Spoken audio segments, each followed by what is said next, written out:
and welcome to Tiny Table Talk for The Challenge Season 38 finale, the finals, the final episode of the actual season before we head into the reunion. And with this video, I'm going to give my final thoughts, opinions, critiques, ramblings about the finals and about the Challenge 38 overall. So needless to say, I feel like I have a lot to cover in this Tiny Table Talk, so let the ramblings commence.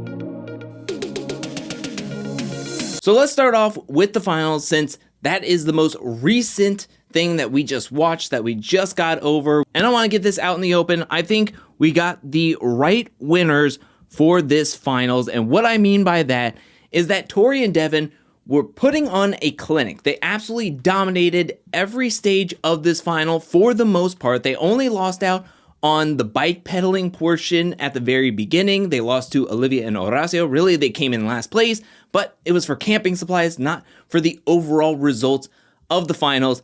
And they lost out on the eating portion that Bananas and Nani won. They won pretty much every single station, every single stage, all the way up to the very end. And not to say that I would get like angry if Bananas and Nani would have been able to pull it out and level up at the end to win against Devin and Tori.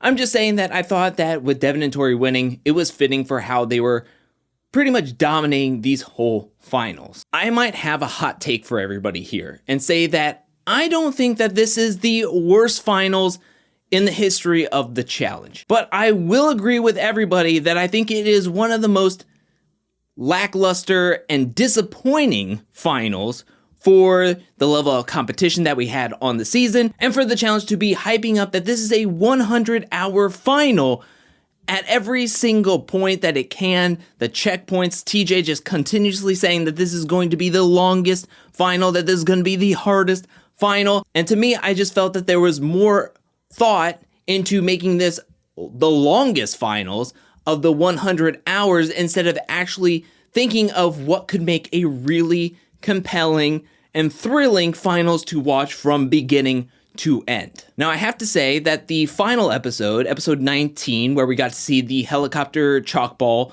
portion, as well as the corn maze, and then the final elimination, was the most aesthetically pleasing, and it was the most thrilling. The problem I feel with the finals is that it just felt so disjointed.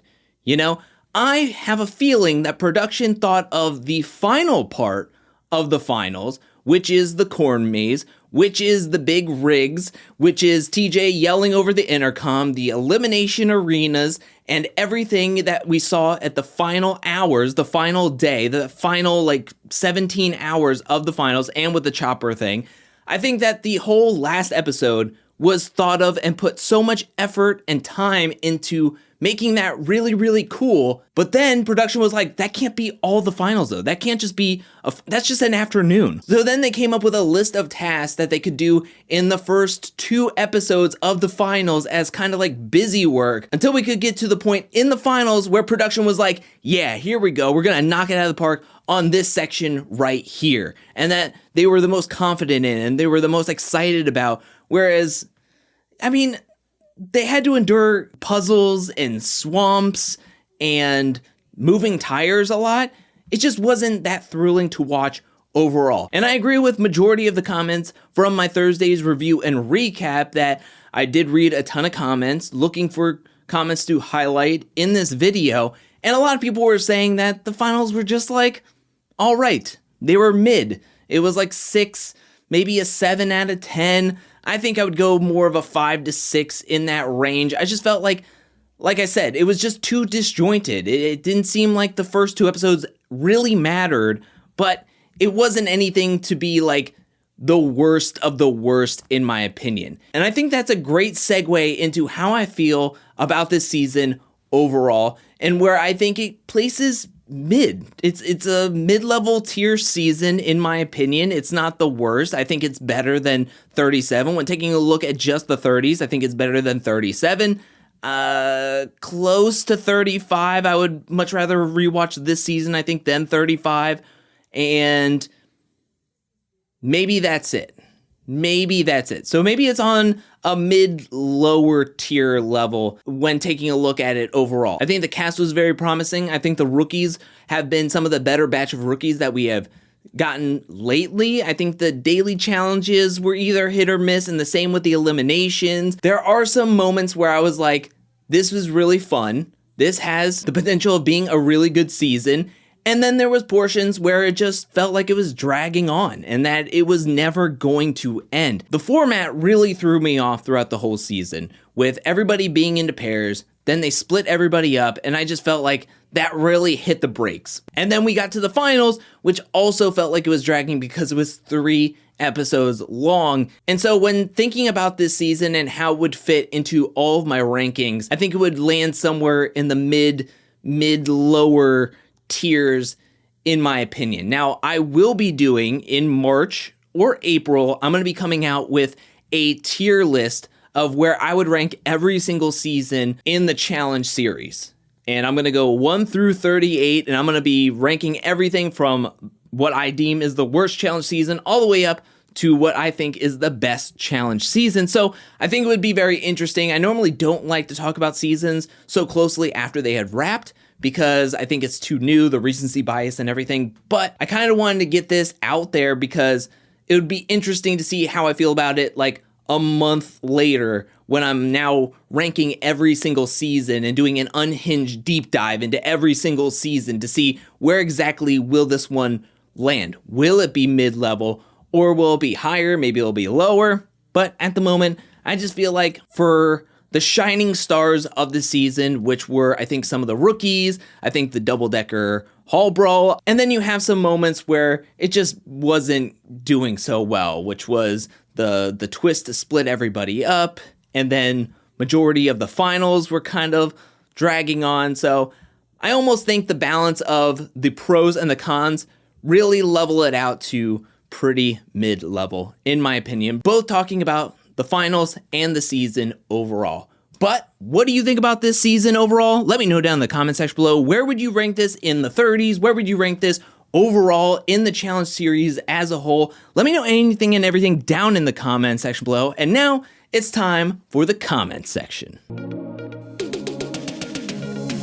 And the first comment comes from Michael, who says, I'm happy to get new champions, especially on the male side, because the last new male champ was Rogan. Ironically, I just rewatched Rivals 3, and that was Devin's rookie season. It was nice to see him win one, considering how he's looked at as a weaker competitor from the start. And this had some good rookies that I'd love to see come back. Overall, good season, for sure better than 37. It's been fun tuning into your videos all season long. Thank you so much, Michael. I'm glad you tuned in. I can't believe Rogan was the last new male champ that we have had. Wow, that puts it into perspective. Just who's been winning every single season, which is like CT and Bananas. I think we're the last 3 seasons male champs before Devin here today.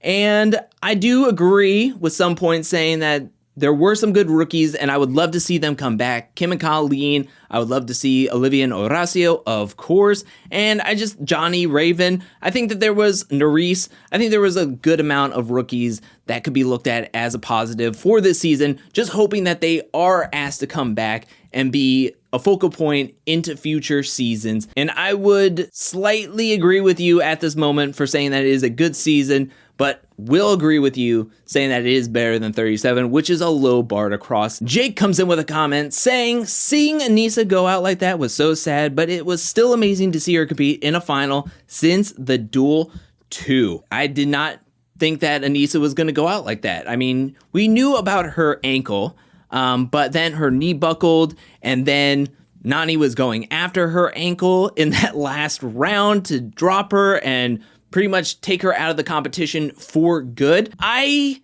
don't want to throw any shade to any of the competitors in this final because they gave it their all. I just don't know if Anissa and Nany can win the challenge. Besides Nany being paired up with CT, I don't know what more she could do. She's been to 3 finals back to back to back. She's been paired up with Leroy. She's been paired up with Bananas. She has gotten so close to winning, and she just hasn't been able to cash in the check. And I think from this past week's episode, in episode 19, I just felt like, I don't know if she was mentally in the game at this point, because there was a point in the confessionals where she was like, sometimes I doubt myself, and then the 2 rounds of balls in where she wasn't able to dunk the ball when she ran into the circle, when that could have easily got them the win way sooner than it did.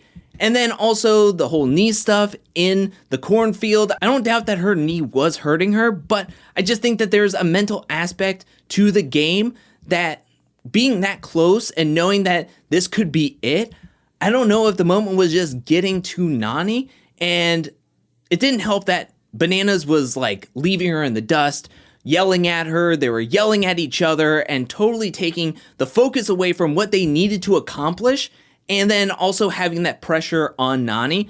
But like I said, this was Nany's final, this was Nany's season, and she wasn't able to get it done. Besides being paired up with CT, I don't know what else Nany can do. The same with Anissa. Anissa was able to make it through this whole season, win a bunch of eliminations, do well, and be paired up with Jordan. But like I said with Nany, besides being paired up with CT, I don't know what more Anissa can do besides work on herself and work on her physicality to come back better and stronger than ever. Because at this point, I don't know what either Anissa and Nany could do to get over that hump and get the challenge championship that they so desire. I don't know. I Love Mason comes in with a comment saying, what's crazy is that final challenge took 5.5 hours to complete. I listened to the Challenge Official podcast where Devin interviewed Devin and Tori. Devin Simone interviewed Devin and Tori. And yeah, they said that final challenge, that level up challenge took 5.5 hours, that cinder block puzzle took majority of the time. It was so long. The cinder blocks got so heavy at one point. It was mentally, physically draining, and it just took forever. And it even puts it in perspective. Like, on top of that, Bananas and Nany just gave up halfway through that puzzle because they lost a piece inside the middle and said, the heck with it. They're in the middle of untangling change. Why should we have to undo the cinder blocks when I'm already hurting?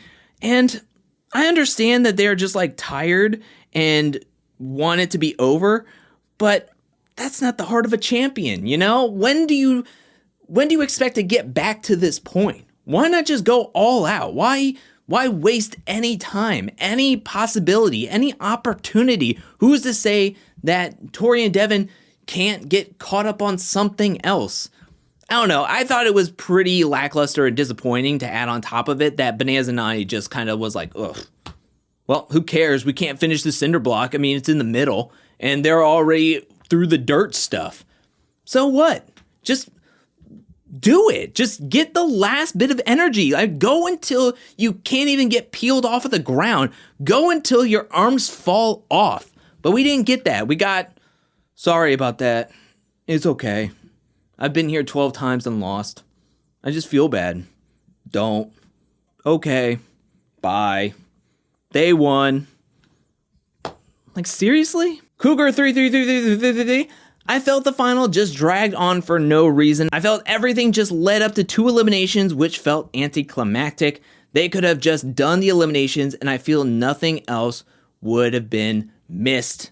Yeah, pretty much. I mean, their whole thing was they didn't want to have a big blowout and then also have it be a race where, like in season 36, CT and Amber were just like hours ahead of everybody else, and it's just a complete wash at that point. So I understand what they were trying to do with there being an elimination between 2 teams, and then what they were having to do was giving everybody the equal opportunity to possibly win the game instead of it being just a foot race.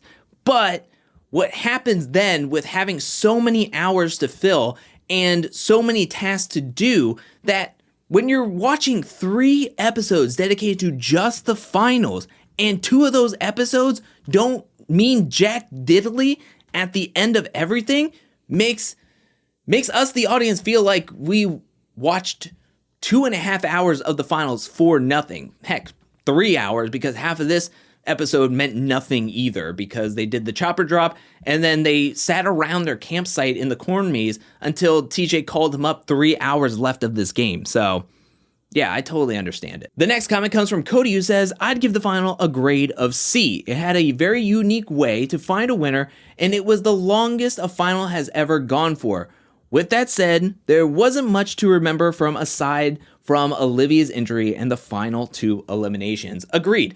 And that I feel that same way about the season as well. And that's where I kind of grade both the final and the season as a whole together the same way, because like you mentioned, there's not a whole lot that, like, when I think back to the final of like, oh, that was a really good moment, or a moment that stuck with me, because I think of the corn maze race, which I was like, oh, that reveal, that's going to stick with me. The double-decker hall brawl is going to stick there with me. Horacio and Olivia doing as many eliminations, Horacio tying the record, the challenge record for the most eliminations won on a season by a single competitor. However, some of the dailies just kind of go woof.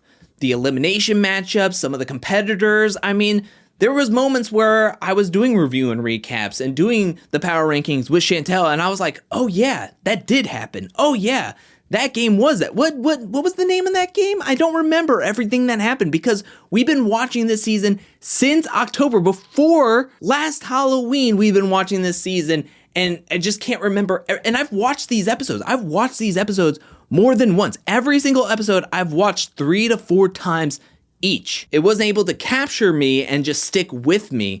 It kind of just like blew away in the wind in some aspects. So I completely agree with you. Silver Ace. Love that YouTube name. Silver Ace.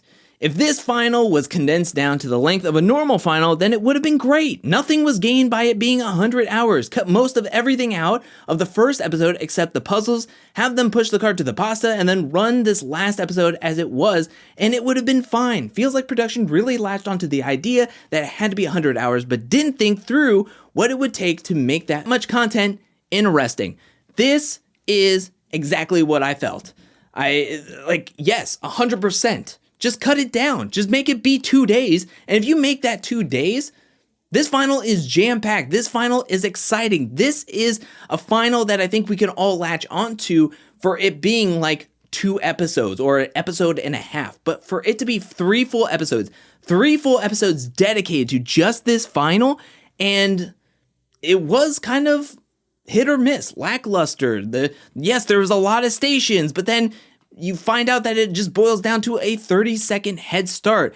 Then you get all the way down to another one, and oh, this is for 5 more balls than second place on a game that doesn't matter if you go first, second, or third. And then we finally get to, okay, now you get a 10-minute head start over third place if you win this chopper drop. I agree. They wanted quantity over quality. They wanted the tagline of the longest final ever with 100 hours, because that 100 hours looks really sleek and cool to say, but the execution was completely a miss. Masher comes in with a comment saying, really cool that Devin and Tori gave away some money, but MTV should be paying the finalists. Yes, and can I just say, this is the second season that the finalists gave money, or the champions gave money to the finalists. This should be something that MTV looks at and goes, maybe we should bring back paying first, second, and third place. You can keep the prize money $1 million, give majority of that to the first place people, and then kick back. Second place get a set amount, and third place get a set amount below first and second. And that's fine. Like, we are cool. As an audience, we don't care if one team gets $1 million or you split it up like you had been. But this is the second season in a row where second and third place got money, and they were just happy to get some money. And I think that this proves a point that just make the prize money be allocated in a certain way that pays first, second, and third place. Champions should not be paying other finalists and the competition. It should be MTV's priority to make it to where they pay first, second, and third place. It's not that hard. We as the audience don't think that it's bad if you give money to second and third place. We've grown to accept that for the longest time until MTV was like, all right, well, we're not going to do that anymore. We're fine with it. Just do it. Just do it. Even if it's like low amounts, like say what happened in Dirty 30, where majority of the money went to first place, and then Second and third place did get something. It wasn't extravagant, but at least it was something. And the final comment comes from White Nova, who says, I'm glad this season is over. I feel like I've been watching this season for like 10 years. I completely agree, but it's not over yet because we have reunion episodes coming up very, very soon, coming up next week and the week prior, I'm sure of, unless they're going to jam pack it into one night and it's just going to be 2 hours of one night, or if it's going to be 2 episodes. But we're going to have to wait and see what's going to happen next week with the reunion and what's going to happen there. But that is it for this Tiny Table Talk. That's it for my thoughts. That's it for the comment section. What do you think about my thoughts and opinions on the finals and the season in general? Do you agree with some of my thoughts, or do you disagree with some of my thoughts? Let me know down in the comment section below. I want to give a special shout out thank you to everyone who supports me over at patreon.com/angelcakevids. Thank you for your support. Thank you for your generosity. Thank you, thank you, thank you. And thank you to everyone who is watching this video up to this point. I'll be back really, really soon with more Challenge 38 content, more challenge content, more content in general. But until then, peace.